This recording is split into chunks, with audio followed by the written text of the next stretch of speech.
Hello students, welcome to my channel. So student, जैसा कि आपके बीए फर्स्ट ईयर के फर्स्ट सेमेस्टर में आप पॉलिटिकल साइंस यानी राजनीति विज्ञान पढ़ रहे हैं, जो न्यू बैच 2023-24 के स्टूडेंट्स हैं, तो उनके लिए मैं लेकर आ गई हूँ सॉल्व्ड मॉडल पेपर। जो उनकी परीक्षा होने वाली है 2023-24 की नए बैच की जो परीक्षा होने वाली है आप सभी यूनिवर्सिटीज़ में, उसका ये मॉडल पेपर मैं लेकर आई हूँ, जिनमें आज मैं ऐसे प्रश्न बताऊंगी जो आपके एग्जाम में 100% आएंगे ही आएंगे।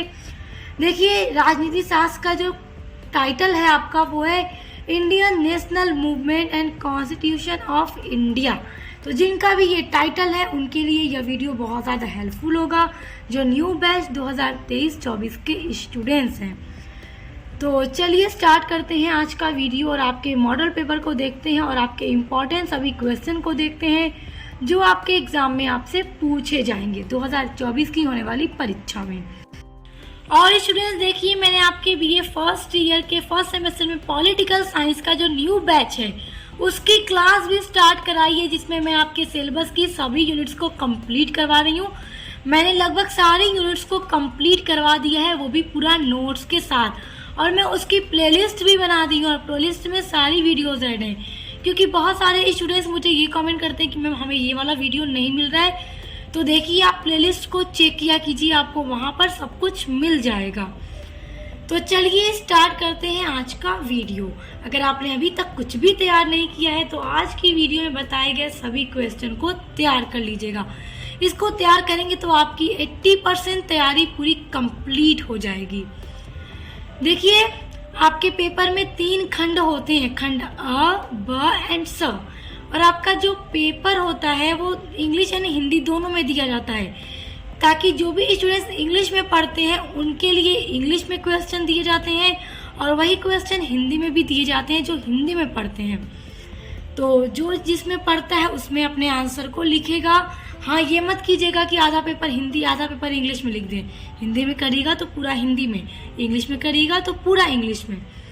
तो अब देखते हैं आपका खंड आपका होता है अति लघु उत्तरीय प्रश्न, जिसमें आपको दिए जाते हैं पूरे 10 प्रश्न और आपको सभी प्रश्नों के उत्तर 50 शब्दों में देने होते हैं। तो देखिए, ये आपका क्वेश्चन नंबर 1 के अंदर दिए जाते हैं 10 क्वेश्चन। आइए अब आपके 10 इम्पॉर्टेंट क्वेश्चन को देखते हैं जो आपसे पेपर में पूछे जाएंगे। पहला है, नीति शास्त्र से अभिप्राय क्या है। तो नीति शास्त्र को आप लोग देख लीजिएगा, तैयार कर लीजिएगा, ये बहुत इम्पोर्टेंट है। अगला है, मूल अधिकार का महत्व। देखिए, मूल अधिकार का क्या महत्व है। तो मूल अधिकार होता क्या है। देखिए, भारतीय संविधान में भारत के नागरिकों के लिए, उनके विकास के लिए और उनकी स्वतंत्रता के लिए जो भी उनको अवसर प्रदान किए गए हैं, जो भी उनको अधिकार दिए गए हैं, वो मूल अधिकार या मौलिक अधिकार कहलाते हैं।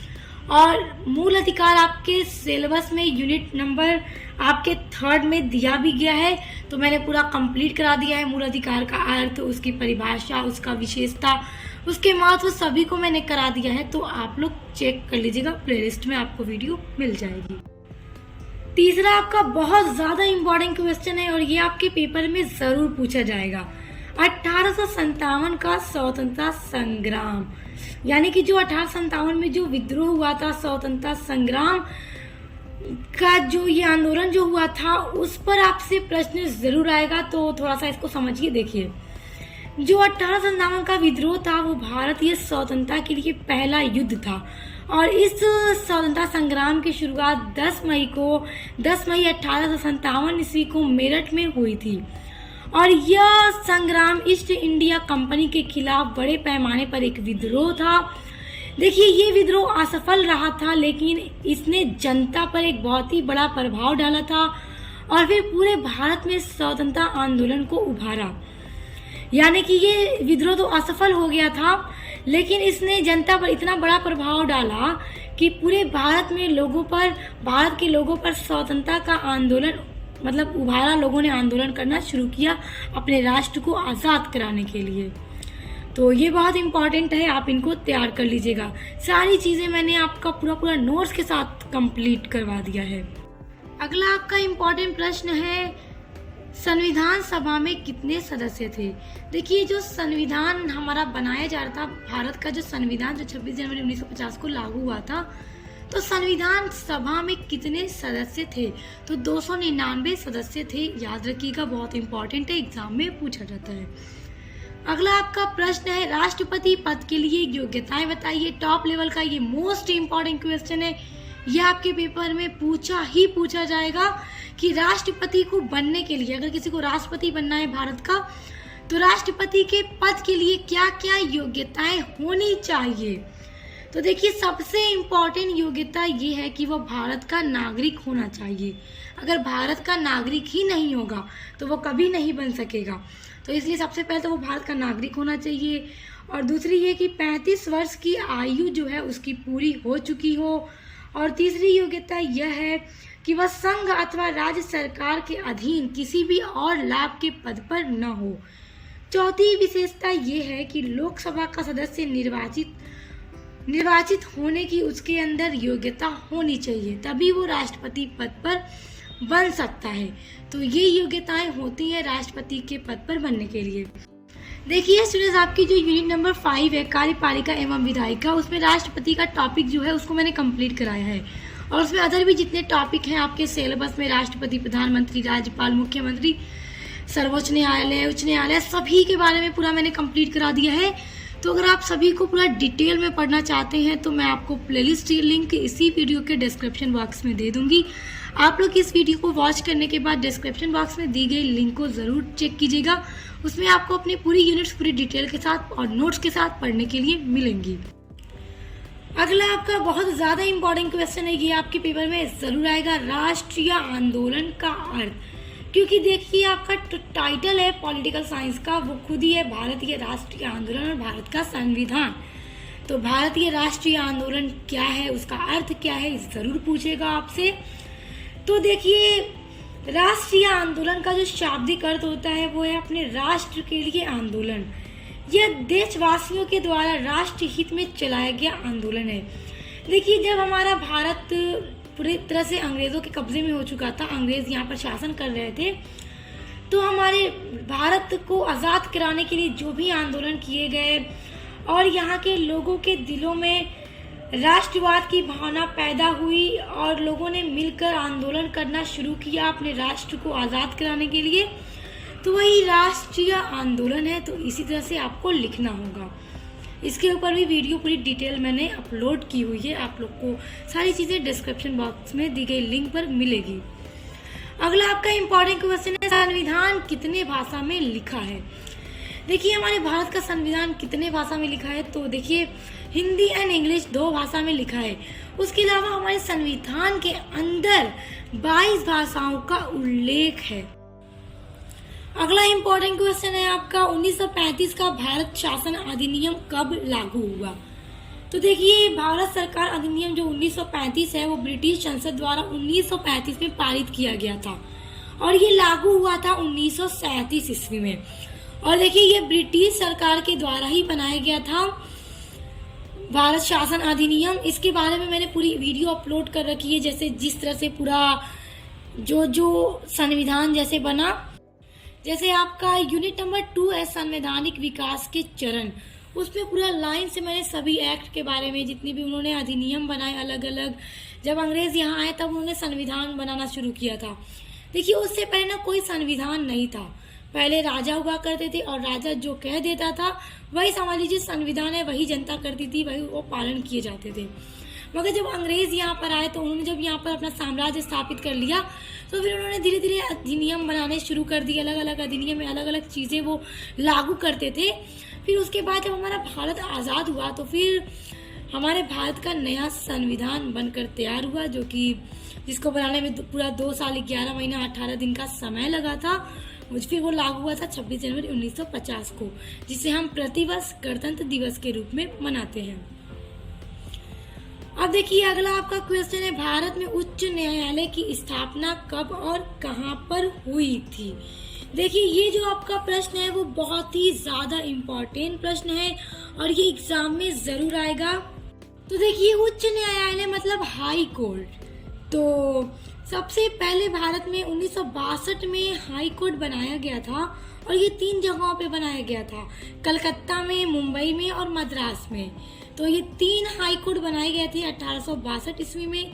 उसके बाद चौथा हाई कोर्ट बनाया गया था 1866 ईस्वी में और चौथा हाई कोर्ट इलाहाबाद में बनाया गया था।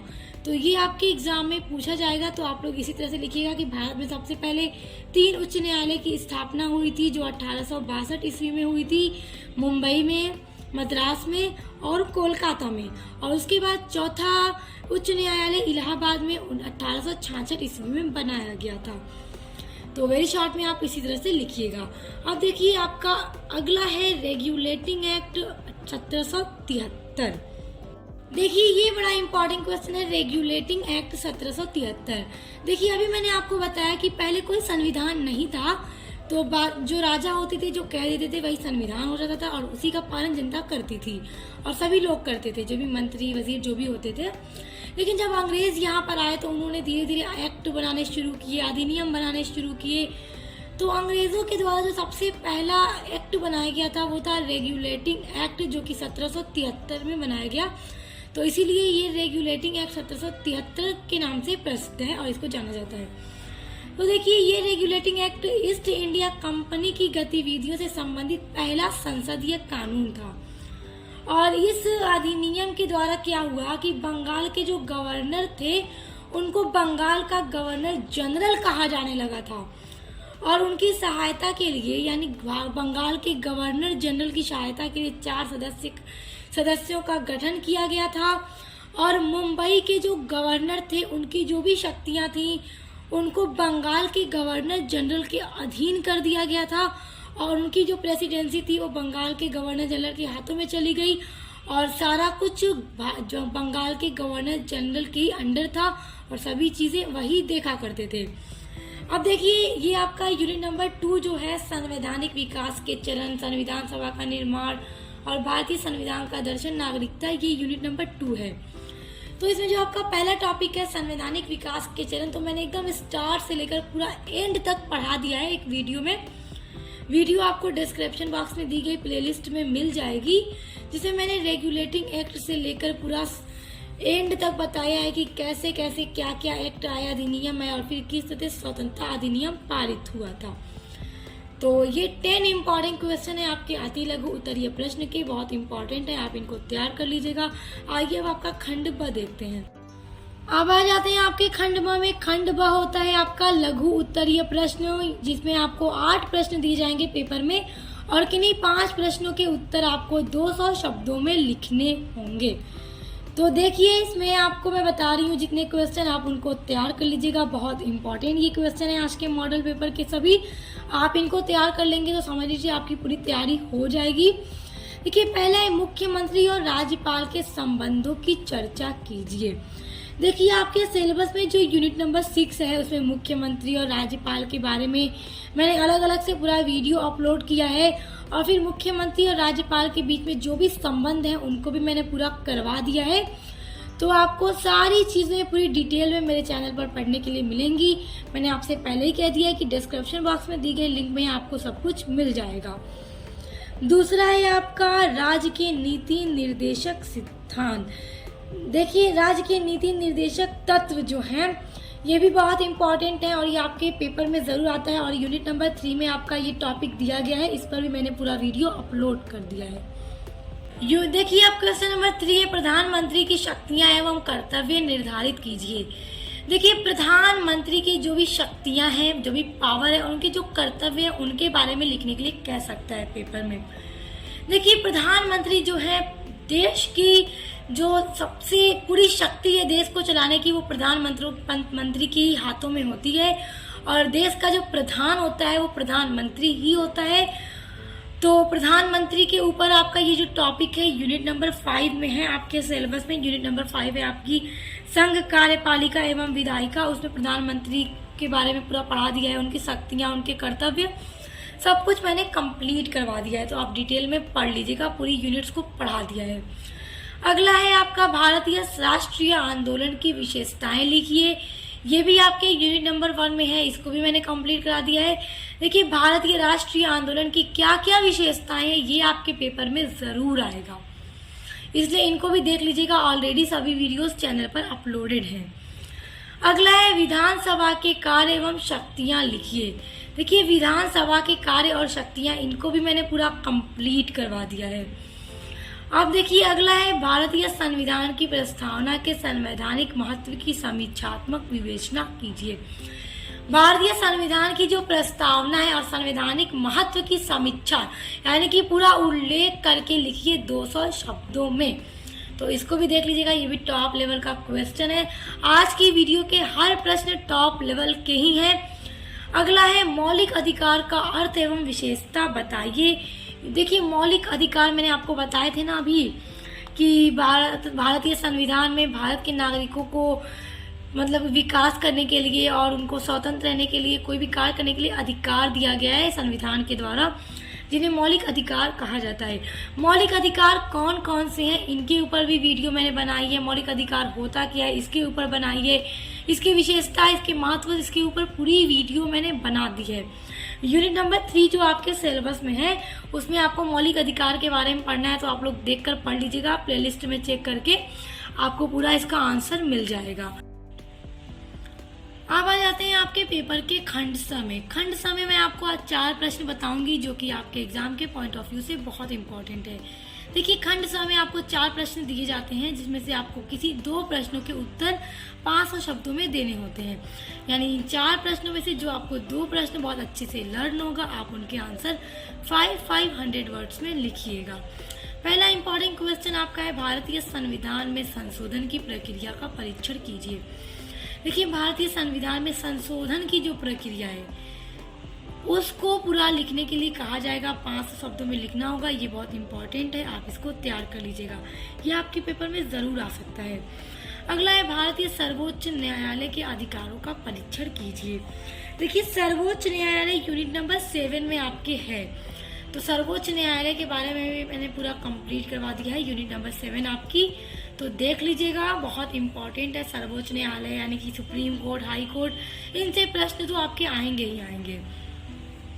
अगला है राज्यसभा के गठन और उसके अधिकारों की विवेचना कीजिए कि राज्यसभा का गठन कैसे होता है, उसके क्या क्या अधिकार है, उनको पूरा बताइए। राज्यसभा के ऊपर भी वीडियो अपलोडेड है। अगला है भारत के राष्ट्रपति के कार्य एवं शक्तियों का उल्लेख कीजिए। देखिए भारत के राष्ट्रपति के क्या कार्य हैं, उनकी क्या शक्तियां हैं, वो किस तरह कार्य करता है, उसको क्या क्या अधिकार होता है, तो सारी चीजें मैंने कंप्लीट करा दी है। एक एक क्वेश्चन ये आप देख रहे हैं, आपके सारे सिलेबस को मैंने पूरा कंप्लीट करा दिया है, तो आपको हर एक प्रश्न का उत्तर मेरे चैनल पर मिलेगा। आप अपने इन प्रश्नों को तैयार कर लीजिए, क्योंकि आपके एग्जाम में पूछे जाएंगे आपके पेपर में। आप चलिए जल्दी से इनके आंसर को तैयार करने के लिए और पूरे इनके आंसर के लिए आप डिस्क्रिप्शन बॉक्स में दी गई लिंक पर विजिट कीजिए और पढ़ना शुरू कर दीजिए। और इसके अलावा अगर आप अपने बीए के फर्स्ट सेमेस्टर में पॉलिटिकल साइंस के अलावा English literature, sociology, education, history, कोई भी सब्जेक्ट पढ़ते हैं, तो आपको सभी सब्जेक्ट मेरे चैनल पर मिलेंगे। सभी की क्लास मेरे चैनल पर कराई जा रही है। Model paper, important question answer सभी की वीडियोस अपलोड करती हूँ, जिनके थ्रू आप अपने एग्जाम की तैयारी बहुत अच्छी कर सकते हैं। तो चैनल पर विजिट कीजिए, पसंद आए तो सब्सक्राइब कीजिए और बेल आइकन को प्रेस कीजिए, ताकि आने वाले वीडियोस के नोटिफिकेशन आपको मिलते रहें। तो अब मिलते हैं नेक्स्ट वीडियो के साथ।